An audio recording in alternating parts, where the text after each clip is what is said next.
Assalomu alaykum. Bugungi dasturlarimizda Google Nexus 5 smartfoni Google kompaniyasi beixtiyor o'zining internet magazini bo'lmish Google Play ga yangi Android tizimda ishlay oladigan etalon smartfonni, ya'ni Nexus 5 ni surati va narxlarini Amerika bozori uchun chiqardi.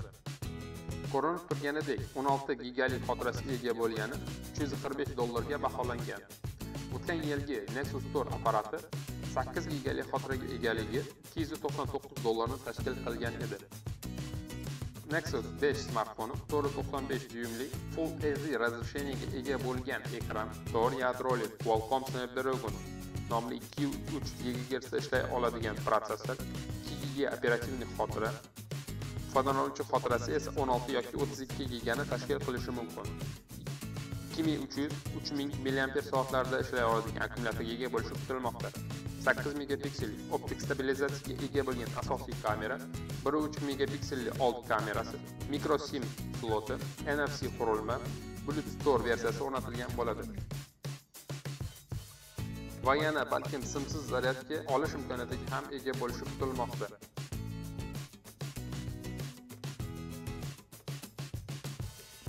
Nexus 5 apparati hamma turdagi uyali aloqa antennalarida ishlay olish imkoniyatiga ega, hatto 4G, ya'ni LTE tizimida ham.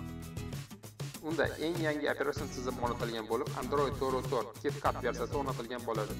Sotuvga 21 oktyabrda chiqishi kutilmoqda.